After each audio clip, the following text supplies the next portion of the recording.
Katatin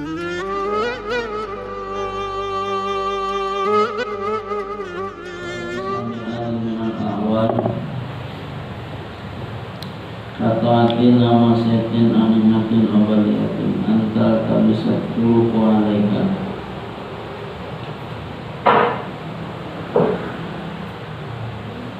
Al-Turukul ibadi ubudiyah allati tusubuka ila rabbika inda talamusika bi'alimah Lianna syari'atan mubainatan lidah Allah mengutus Rasul-Rasulnya untuk menyampaikan risalahnya, untuk menyampaikan undang-undang dan peraturannya kepada semua manusia. Dan ya diutusnya Rasulullah, terutama Nabi Muhammad, itu adalah rahmat, merupakan kasih sayang dari Allah. Wa ma arsalnaka illa rahmatan lil alamin. Dengan risalah aturan yang Nabi Muhammad bawa disampaikan kepada kita, jadi kita tahu keharusan seorang hamba kepada Tuhannya itu seperti apa, ya, jalan ibadahnya, praktek ibadahnya juga para Rasul Nabi Muhammad jelaskan. Ibu anni manasikakum, katanya, ambillah dariku manasikakum, cara beribadah kamu sekalian. Jadi cara ibadahnya tinggal mengikuti Nabi Muhammad. Cara sholatnya Nabi Muhammad seperti apa, rukuknya seperti apa, sujudnya seperti apa, dan seterusnya. Puasa Nabi Muhammad seperti apa, ya, hajinya, ibadah hajinya seperti apa.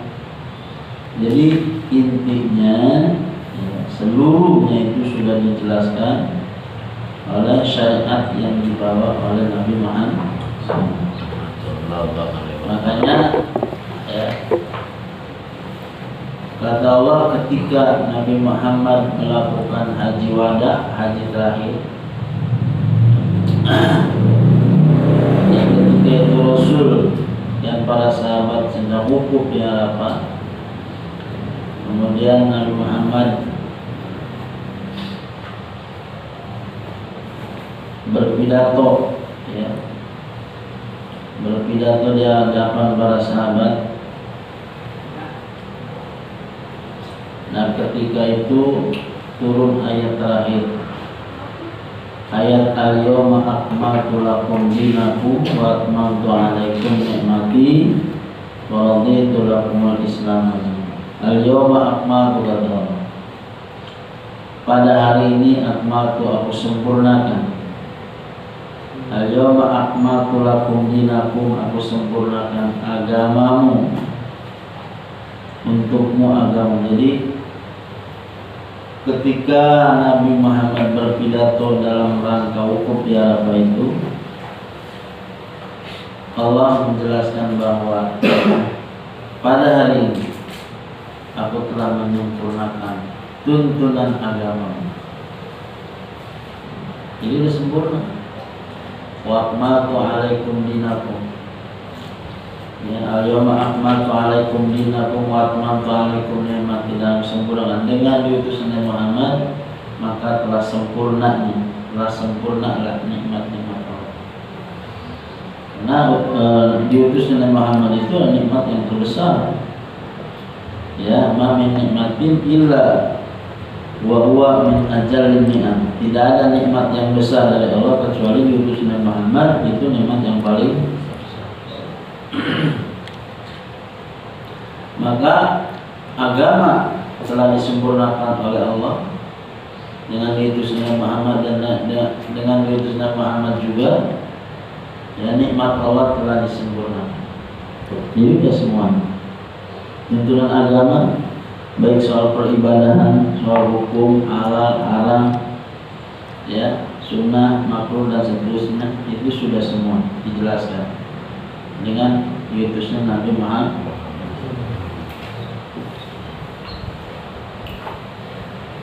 Waraditu lakumul Islam Madinah, kata Allah, dan aku senang, aku ridho Islam sebagai agama, sebagai tuntunanmu, sebagai peraturanmu. Sempurna. Ya, jadi makanya syariat Islam ini, syariat Nabi Muhammad itu baqiyatun ila yaumil qiyamah, langgeng sampai hari kiamat. Tidak ada lagi syariat yang menyalin syariat Nabi Muhammad. Ya, beda dengan syariat yang Nabi terdahulu. Nabi Musa, ya, syariatnya disalin dengan adanya Nabi Isa. Syariat Nabi Isa disalin dengan syariatnya Nabi Muhammad. Dan syariat Nabi Muhammad itu kekal abadi sampai hari kiamat. Enggak, soalnya setelah Nabi Muhammad itu enggak ada lagi Nabi. Gitu. Adapun Nabi Isa nanti turun di akhir zaman, ya, itu bukan membawa syariat yang baru. Yang dipegang oleh Nabi Isa nanti yang bakal turun di akhir zaman itu tetap syariat Islam, syariat Nabi Muhammad. Ya. Nabi Isa itu mengikuti syariat Nabi Muhammad. Gitu, bukan membawa syariat yang baru, syariat Nabi Isa bukan. Jadi begitu turun, ya, dari langit ke bumi ini, Nabi Isa langsung ziarah ke makam Nabi Muhammad, langsung belajar syariat Islam. Dan ya setelah itu Nabi Isa alaihissalam, ya, menyebarluaskan lagi syariat Nabi Muhammad. Gitu, bukan membawa syariat yang baru. Itu nanti kalau udah karena dekat-dekatan kiamat. Ya. Karena kira-kira kiamat masih jauh kalau dekat.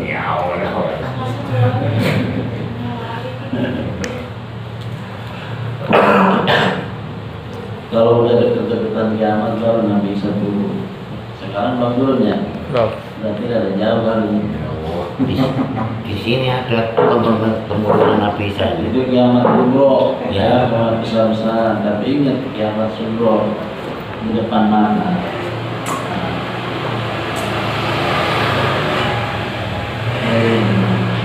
Jadi semua urusan, ya, itu sudah sempurna. Dengan ada Islam, dengan diutusnya Nabi Muhammad, itu semua sudah sempurna. Ya, urusan beribadah, urusan muamalah, ya, kita berinteraksi kepada sesama, urusan transaksi apa, udah semua diatur. Kalau misalnya kita bermaksiat, ya dalam Islam itu mestinya perlu gimana, perlu istighfar, apa terus maksiat terus, ada aturan. Jadi kalau misalnya bermaksiat itu, ya, tutup dengan istighfar, dengan tobat, kan begitu. Anjurannya seperti itu teman-teman. Kalau misalnya dapat nikmat, ya, harus dihadapi dengan rasa bersyukur. Kalau misalnya dapat cobaan, harus dihadapi dengan sabar. Kalau misalnya kita, ya, sedang melakukan ibadah, harus punya keyakinan bahwa itu adalah anugerah dari Allah, bukan kebisaan kita, bukan kemampu kita. Sebab kita manusia, la haula wala quwata illa billah. Tidak ada daya, ya, untuk menjauhi kemaksiatan, dan tidak ada kekuatan untuk melakukan ketaatan illa billah, kecuali dengan Allah. Nah, di dalam agama kayak gitu diatur, udah semua udah lengkap. Nah, maka dengan aturan yang sudah lengkap dan sempurna tersebut, itu jangan sampai keliru kita, ya, di dalam melakukan ibadah, atau kita sedang mendapatkan satu kondisi dari 4 yang tadi itu: ibadah, maksiat, nikmat, dan cobaan. Nah, itu hukum waktu, ya. Hukum waktu itu ada 4. Ada ketika setiap manusia itu pasti berada di dalam salah satu 4 waktu tersebut, kondisi tersebut. Ada saat-saat manusia sedang ibadah, ada saat-saat manusia sedang bermaksiat, ada saat-saat manusia sedang mempunyai nikmat, mendapatkan nikmat, ada saat-saat manusia sedang mendapatkan coba. Itu pasti, setiap manusia pasti berada di salah satu 4 waktu tersebut, 4 kondisi itu. Dan itu ya, masing-masing ada sikapnya, bagaimana kita menyikapi salah satu waktu yang 4 itu. Maka jangan sampai keliru gitu.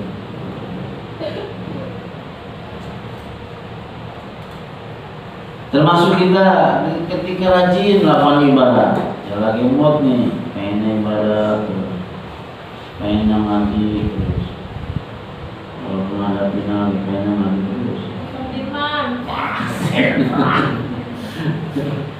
Walaupun tahun lalu orang-orang bakar ayam, bakar ikan, bakar rumah, pengen ngaji terus, lagi mood pengen ngaji, pengen ibadah mulu. Nah, ketika kita berada dalam satu ibadah, apalagi lagi senang gitu, lagi kayaknya lagi merasa nikmat dengan ibadah. Kalau udah merasa nikmat sama ibadah ya luar biasa, udah deket jadi wali. Nah, ketika kita berada di dalam kondisi melakukan ibadah, awas ya. Jangan sampai ibadah kita itu tercampur dengan ajakan hawa nafsu. Loh, orang lagi ibadah kok ada ajakan hawa nafsu, gimana? Iya, ibadahnya bukan didasari dengan ilmu dan keyakinan, didasari dengan bujukan hawa nafsu. Contohnya kalau ibadah yang didasari dengan bujukan hawa nafsu, dia getol ibadah, dia semangat ibadah itu karena ada tujuan. Apakah misalnya ngikut maulidnya itu cuma karena pengen kemburinya? Kan itu, ada tujuan itu gitu. Iya. Nah, berarti dia ngikut maulid dalam hal ini ibadah ada tujuan. Bukan semata-mata karena cinta kepada Rasulullah. Ya. Itu namanya ibadah disertai dengan hawa nafsu. Boleh. Hawa lapar ya. Kenapa mah nggak masuk warteg aja kan begitu? Waktu membayar.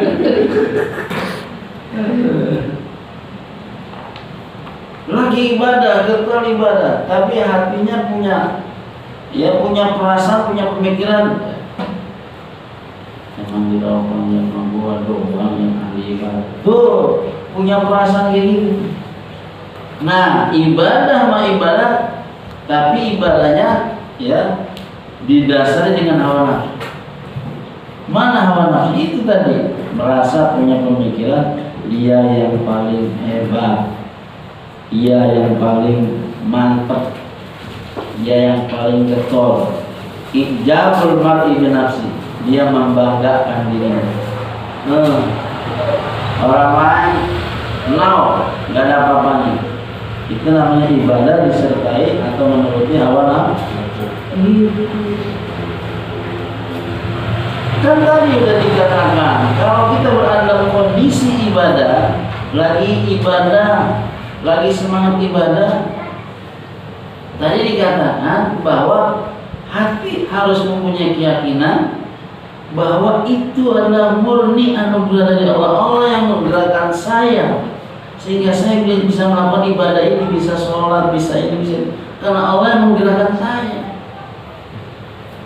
Bukan punya pemikiran, oh saya yang paling hebat ibadahnya, yang lain kecil. Bukan begitu.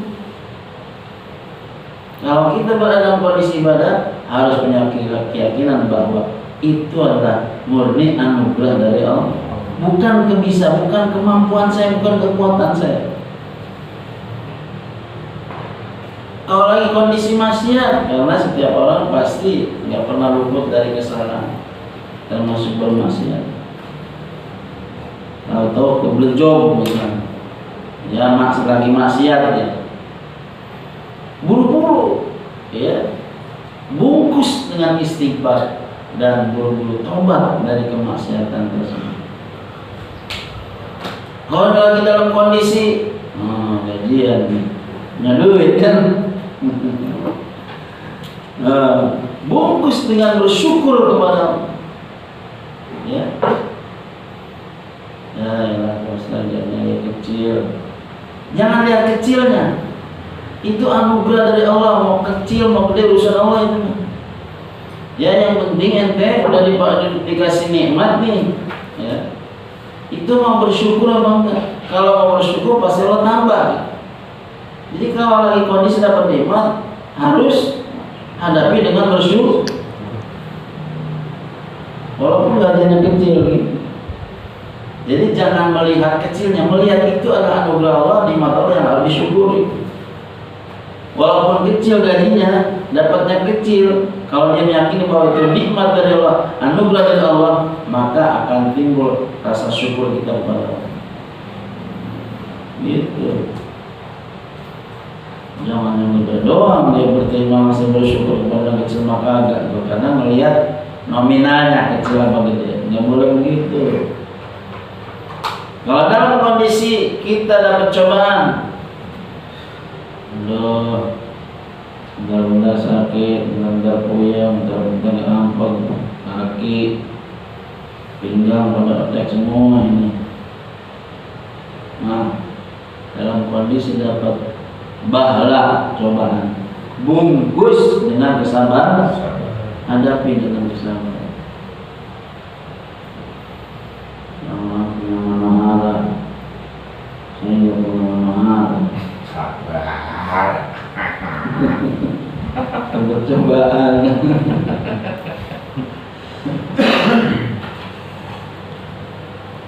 Itu.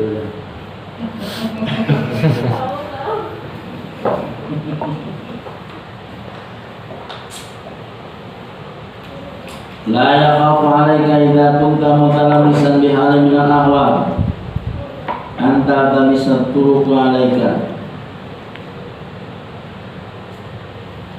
Jangan sampai jadi kekhawatiran alaika terhadap ente idza kunta mutalamisan, apabila ente itu melakukan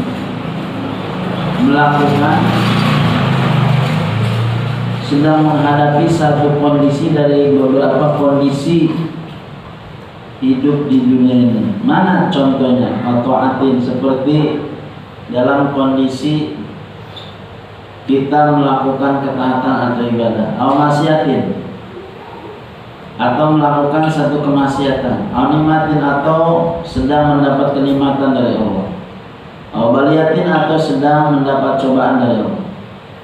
Halin minal ahwal, ya, kondisi manusia yang hidup di dunia ini enggak lepas dari itu. Kondisi di mana dia sedang melakukan ibadah, atau di mana dia sedang melakukan kemaksiatan atau kenikmatan atau dapat cobaan. Pasti setiap manusia itu ya berada di dalam salah satu kondisi yang empat tersebut.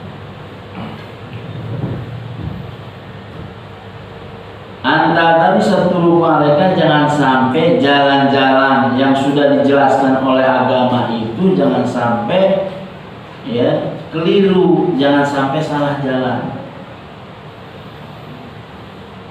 Kalau kondisi kita beradab satu ibadah, kata agama harus yakini, ente harus punya keyakinan bahwa itu adalah murni anugerah dari Allah. Jangan sampai ibadah kita yang kita lakukan itu jangan diaku-aku.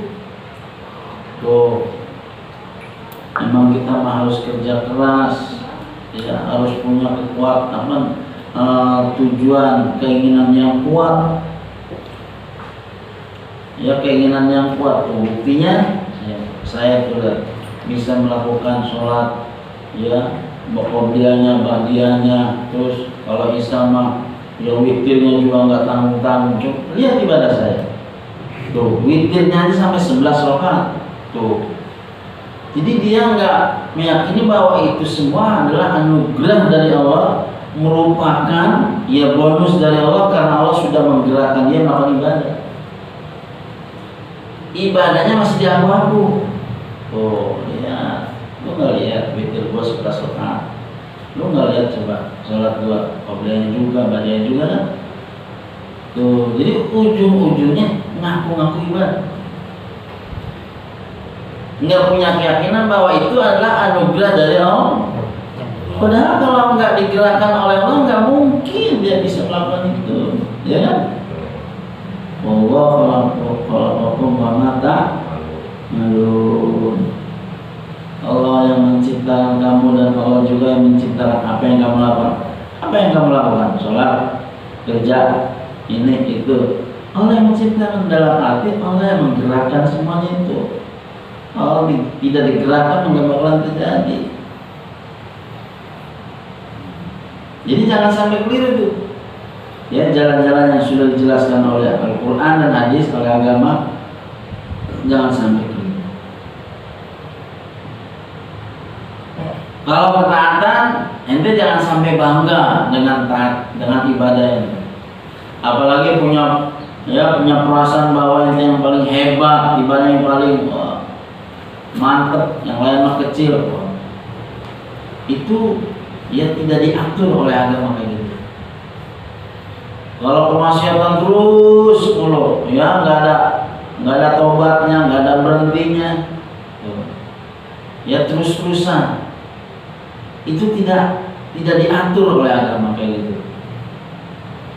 Nah maka jalannya semua itu udah diatur, jangan sampai keliru. Ayatul ibadah di jalan-jalan, mubudiyah di jalan-jalan ibadah ala tusiluka li rabbika, yang bisa menghantarkan kamu sampai kepada Allah. Inna talabusika bihalim ahwal, jangan sampai keliru. Jalan itu semua jalan yang bisa menghantarkan kamu, menyampaikan kamu kepada Allah ketika ya kamu melakukan atau berada dalam satu kondisi dari kondisi yang empat tersebut. Jadi dalam kondisi yang empat tersebut seorang hamba harus bisa sampai kepada Allah. Di dalam melakukan ibadah, apalagi ibadah mah, itu mah ya penyebab terbesar yang bisa menyampaikan seorang hamba sampai kepada Allah. Dalam kondisi apa lagi? Kemaksiatan. Bagaimana ini kondisi kemaksiatan bisa menyampaikan ente kepada Allah? Ya tadi caranya dengan banyak istighfar dan bertaubat. Pindah dari itu kemaksiatan, ganti dengan istighfar, taubat, ente bisa sampai kepada Allah. Kalau dalam kondisi dapat nikmat, ya banyak duit, happy, habis gajian, ya. Nah itu bungkus dengan kondisi yang bisa menyampaikan ente sampai kepada Allah. Kalau dapat nikmat, ya jalan yang bisa menyampaikan kepada Allah yaitu harus bersyukur kepada Allah, bersyukur kepada manusia gitu. Kalau dalam kondisi dapat cobaan, bagaimana itu dapat cobaan? Bagaimana itu cobaan bisa menghantarkan kita sampai kepada Allah? Tadi hadapi dengan sabar. Jangan mengeluh, ngeresulok.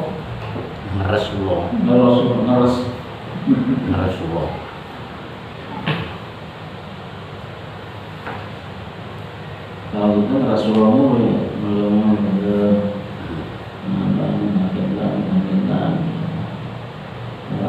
saya kasih nyakitmu itu Rasulullah ya, dan syariatnya mubayyinatun lidzalika, karena agama semuanya sudah menjelaskan itu semua. Kalau dalam kondisi taat harus dihadapi dengan apa, kondisi maksiat dihadapi dengan apa, ya kondisi dapat nikmat harus dihadapi dengan apa, kondisi dapat baliyah cobaan harus dihadapi dengan apa. Syariat agama sudah menjelaskan itu semua. Fa inna man nadzara fil kitabi sunnati wajada ma yushidu. Sesungguhnya orang yang berpikir ya berkitabi masalah apa ayat-ayat yang ada dalam Al-Quran, Sunnati, mau berpikir tentang hadis-hadis Rasulullah wajadama yushidu, maka dia akan menemukan sesuatu yang akan memberi petunjuk, yang akan mengantarkan dia kepada petunjuk. Kalau misalnya orang mau merenung, belajar Al-Quran, hadis, pasti dia akan menemukan bagaimana dia seharusnya di dalam menghadapi kondisi tersebut. Tapi saya sudah sering baca Quran, tapi kondisinya begitu baik ini, ya kayaknya nggak dapat petunjuk gitu. Bagaimana saya harus bersikap? Ya intinya paham, cuma bisa baca doang. Bacanya masih berdua, panjang, pada pendek, pendek, pada panjang, tasdidnya dihilangin, lagi mau paham. Ya tapi kan saya berusaha bosan pengen belajar Quran supaya bacanya bagus lah. Iya ngaji kalau pengen bagus mah. Ya udah begitu, ya pelajari itu makna-makna Al-Quran melalui ya pendapat-pendapat para ulama yang udah disusun, ditulis jadi beberapa kitabnya. Nah, pendapat-pendapat ulama yang ada di kitab-kitabnya itu yang menjadi hasil karyanya itu adalah terjemahan hadis, terjemahan Al-Quran itu jangan takut. Sebab Al-Quran itu sering saya sampaikan ibaratnya ya, kalau ibarat duitnya duit 100.000, simpel kan, cuma selembar merah gambar Soekarno-Hatta. Tuh Al-Quran itu ibarat seperti itu, simpel. Bahasa yang ada dalam Al-Quran itu simpel, karena Al-Quran itu jawami'ul kalim kata Rasulullah. Laqad utitu jawami'ul kalim, sungguh aku telah diberikan oleh Allah jawami'ul kalim, kalimat-kalimat yang jawami, yang mencakup semuanya, tapi katanya simpel, redaknya simpel. Jawami'ul kalim itu ya allati qalla lafzuhu wa katsura ma'nahu, lafaznya sedikit, kalimatnya sedikit, redaknya sedikit, tapi maknanya luas. Itu Al-Quran. Maka jangan dipahami oleh sembarang orang. Kalau dipahami oleh sembarang orang tanpa didasari dengan kaidah-kaidah yang menunjang ilmu Al-Quran, itu bisa-bisa sesat. Ya, nanti ujung-ujungnya bisa al-akhdhu bi dhawahirin nas, hanya mengambil dhahir nas, ya, lahiriah pernyataan Al-Quran aja, nas Al-Quran. Ar-Rahmanu 'alal 'arsy istawa. Ya, dalam Al-Quran kan begitu. Allah yang sifat Rahman itu bersemayam di atas arsy. Dia ambil ya zahir Al-Quran tuh. Allah juga kan lagi nangkring di atas arsy. Waduh, nangkring. Ya, lagi uncang-uncang kaki. Itu namanya al-akhdhu bi dhawahirin nas. Mengambil hanya lahiriah ya nas Al-Quran aja. Nggak tahu ya, ada ayat mutasyabih, ada ayat muhkam, ada ayat mujmal, ada ayat mubayyan. Waduh, banyak. Nggak cukup 10 tahun dong. Manggil mana aja udah 15 tahun, masih kurang. Di sana cuma ngeliwat doang. Masak nasi aja tidak gemuk badannya.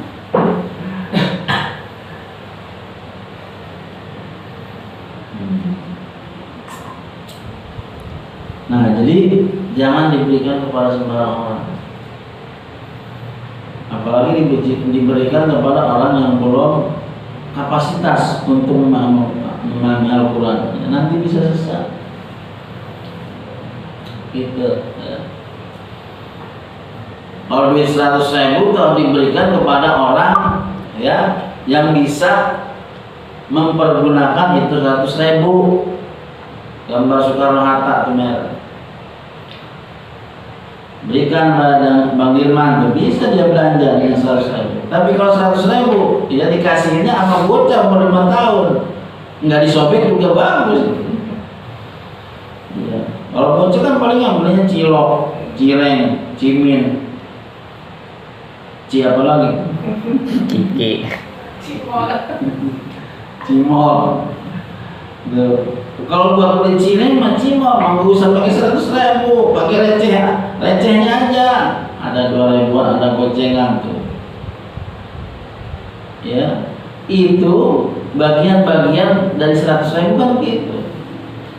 Ya dipecah aja 100.000 tuh. Ya ada 50.000-nya, ada 20.000, ada 10.000, ada 5.000, ada 2.000, ada 1.000, ada gopean.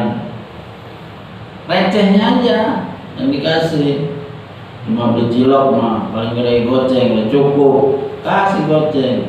Walaupun bocah kecil bisa. Kalau otaknya bebel mah jangan pakai segala langsung memahami Al-Quran, pegang Al-Quran. Oh, kajian Al-Quran yang dipegang langsung Al-Quran. Ya, tanpa ditunjang dengan tafsirnya misalnya, dengan ilmu nahunya, sorobnya, ilmu balaghahnya, tanpa ditunjang dengan itu, nah, bisa-bisa sesat. Dan juga apa?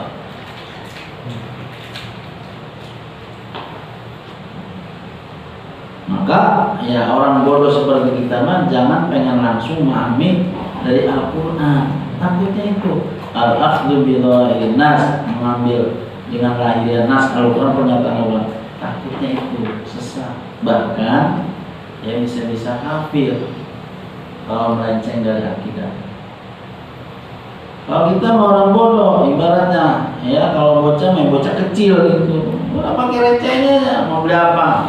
Baskus, cilok, tuh 2.000, tuh 4.000, 2.000-nya 2, tuh paling digoceng dah, cukup. Orang bodoh kelas kita pengen memahami Al-Quran, udah, tuh Sapina pelajarin. Itu kandungan Al-Quran itu, Sapina itu. Ya, pengen ada tinggian, ya 20.000 tuh, Fatul Mu'in tuh. Itu 20.000-nya Al-Quran itu. Hikam tuh, itu 20.000-nya Al-Quran. Buat Al-Quran rotan. Mami Al-Quran langsung Al-Quran polonya polo. Ya, bukan makan teh bandeng. Bukan makan pedak, bukan makan cuek tongkol. Bebel, ya. Nggak nyampe. Bukan paknya, bukan bidangnya.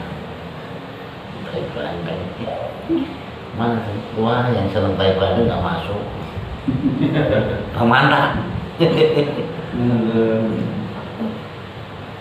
Bainaman nadra, maka sungguhnya orang yang mau berpikir di dalam Al-Quran wa sunnah, tentang sunnah hadis wajada mayusidu, pasti dia akan menemukan sesuatu yang akan menunjukkan dia kepada jalan kebenaran. Gak bisa memahami langsung Al-Quran hadis, pahami receh-recehnya Al-Quran kemana? Fatul Mu'in, ya, Sulaimul Taufik, Sapinah, Baitul Awam, Umul Barohin, Hikam, itu recehnya Al-Quran. Udah dipelajari lupa semua sekarang. Wa buliyatul wafituati anta sadamina biha alaika.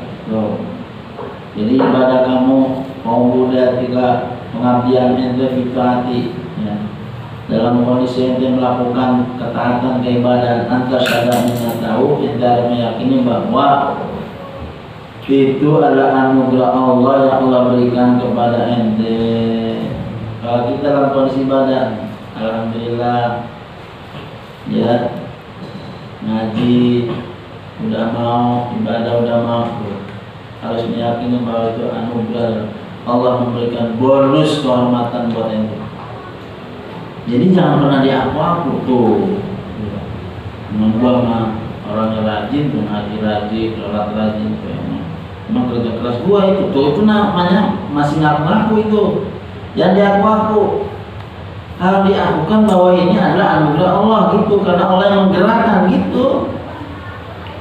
Kalau kita kan ngaku-ngaku ya.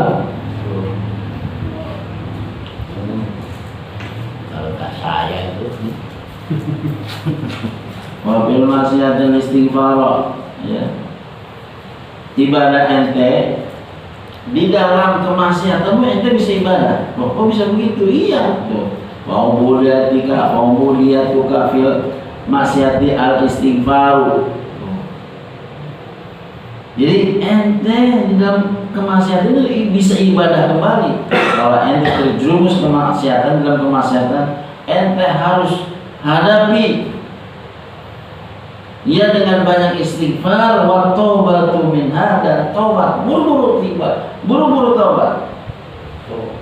Maka bisa jadi ibadah lagi kalau dibungkus dengan ya istighfar dan dengan taubat. Bisa kemaksiatan bisa jadi ibadah lagi kalau dibungkus dengan istighfar dan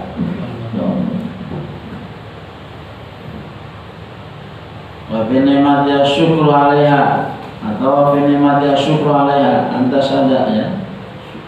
Wa wudiyatika fi ni'mati asalnya gitu. Anta sada syukru 'alaiha. Kalau dalam kondisi mendapat nikmat, ya alhamdulillah, bisnisnya meledak terus, usahanya lancar terus, kantongnya tebal terus, urusannya gampang terus, bungkus dengan syukur kepada Allah. Ya kalau habis gajian atau pagi-pagi atau yang beli martabak beli bala-bala buat ngaji, itu namanya bersyukur. Gajian ke kembar, Boro-boro martabak. martabak Kabogian. Syukur. Kalau dalam kondisi dapat cobaan, bosan, sakit, gulanya naik, kolesterolnya tinggi, Ini cobaan kok terus saja ini. Bulan naik mau senang kok sulit. Enggak dibentuk. cobaan Cobaan terus. kalau naik aja nggak laku. Enggak laku caranya. Wabil baliyati sabru alaiha, ya. Dalam kondisi dapat cobaan, sakit, usahanya ya selat, bisnisnya ya nggak gol, usahanya bangkrut, Sakitnya meledak. asal alaiha, sabar. Dalam kondisi dapat cobaan pun, dapat penyakit pun bisa jadi ibadah, asal ya cobaan tersebut bungkus dengan kesabaran. Cuma bisa ngomongnya doang, ngelakonnya susah. Coba Kiai Japon ya gitu. Bisa ngajar gak bisa ngelakoni. Kiai Japon. Maka semuanya itu udah ada jalan, ya, dari syariat, dari agama itu udah ada jalannya. Maka jangan sampai khawatir keliru. Semua udah jelas semuanya, jangan sampai keliru. Baik keliru tadi tuh, lagi semangat ibadah, rasanya tinggi, dia yang paling mulia, dia yang paling hebat, dia aku ibadahnya. Kemudian lagi kondisi maksiat, terus ya nggak tobat, nggak istighfar, itu namanya jalan keliru. Baik namanya khafu alaika fi hadil ahwali min ghalabatil hawa alaika. Nah, yang harus ditakuti, yang menjadi kekhawatiran dari kondisi-kondisi yang empat tadi, min ghalabatil hawa, ya, yang harus ditakuti yaitu hawa nafsu yang mengalahkan alaika, yang mengalahkan ente. Lagi ibadah bisa dikalahkan oleh hawa nafsu, ya tadi. Artinya mempunyai perasaan dia yang paling hebat, ya, ibadahnya masih diaku-aku. Kalau kemaksiatan, kalau dalam kondisi kemaksiatan, ya dia mengikuti hawa nafsu, nggak tobat, nggak istighfar, nggak berhenti. Kalau dapat kenikmatan, ya mengikuti hawa nafsunya gimana? Ya kamu bersyukur. Yang ada juga bulan-bulan duitnya habis, nggak kumpul lagu, nambung kagak. Kalau lagi dapat cobaan, mengikuti hawa nafsu gimana? Ya tadi, mengeluh terus, protes terus sama Allah, komplain terus, nggak ada terimanya. Jadi jangan sampai ya dikalahkan oleh hawa nafsu. Hatta yumiyaka an ru'yati tariqi kusdika an-madzukira, sampai hawa nafsu tersebut membuat mata kamu itu tertutup, nggak bisa melihat ya jalan tujuan kamu amadzukira dari kondisi-kondisi yang empat. Kondisi empat tersebut tetap harus jadi jalan ibadah kita. Caranya tadi tuh yang diatur oleh agama tadi. Jadi artinya dalam kondisi ibadah pun kita bisa bermaksiat ya, kalau tidak dibungkus dengan cara tadi tuh. Kalau tidak dibungkus dengan perasaan bahwa itu adalah anugerah dari Allah, malah dibungkusnya dengan ya bangga dengan ibadahnya, ngagulin ibadahnya, itu ibadahnya pun bisa jadi maksiat kalau sampai keliru jalannya. Ngecilin orang, lo bertendang musuh lo, ya ibadah makin gua, nurutin gua, ibadah ya, tapi sombongnya terus jadinya gitu. Itu namanya keliru jalan.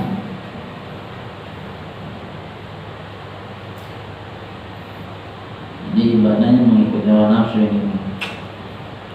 Ya antara jalan bituati waktu syirah fil masyati mana ya yang bisa membutakan sampai jalan tujuan utamanya nggak kelihatan. Di antara jalan bituati ente bisa ujub yang ijabul mar'i bi nafsi, bangga dengan ibadah, ente ujub dengan ketaatan. Ibadah jabul itu ibadah makin gua nggak ada lagi di kampungnya yang paling getol ibadah gua doang. Ya ibadah yang lain mah nggak ada apa-apanya. Jadi keliru jalan. Karena apa? Karena ya ibadahnya itu didasari dengan hawa nafsu. Waktu sirofil masyati ya, kalau kemaksiatan nggak mau berhenti, boro-boro mau istighfar, mau tobat mah main judi habis, minjem jual ini jual itu, terus apa yang ada yang dia punya jualin buat main judi misalnya, nggak pernah berhenti istighfar, mau tobat apalagi. Jadi kemaksiatan itu nggak bisa berbalik ibadah. Watastaqil nikmat Fala tashkuruha, nikmat yang Allah berikan itu dianggap kecil. Ya gajian segini mulu nggak naik-naik. Jadi nikmat yang Allah berikan itu ya selalu dianggap kecil. Ya kalau dianggap kecil nah ya susah mau bersyukur. Fala tashkuruha, kalau semua nikmat yang Allah berikan itu dianggap kecil mah ya susah untuk bersyukur. Karena merasa nggak puas. Kalau puas baru mau berterima kasih, bersyukur gitu ya. Kalau urusan duit mah kayaknya nggak ada puasnya. Peribahasa kan begitu ya. Waktu si afil baliyati, kalau ada percobaan penyakit maunya Rasulullah lah itu lagi tuan mengeluh. Kalimatnya kayak itu tadi. Yang Rasulullah. Ini gua sakit belum apa ya. Nggak semua udah berobat ke sana, berobat kemari. Ya kemarin itu sahabat saya tuh Imran bin Husain ya. Sakitnya berapa tahun? 32 tahun. Ya kayak iya mah. Lah, baru berapa tahun sakitnya? Jengger sore jadinya. 30 tahun. Saudaranya datang nengokin sampai nangis. Diomelin tuh saudaranya nangis. Lalu jangan nangis. Ya kenapa lo nangis? Lalu melihat kondisi ente nih separah ini luar biasa. Ente bisa sabar nangis. Kondisi kayak gitu. Ini belum apa-apa, lihat tuh Pak Men.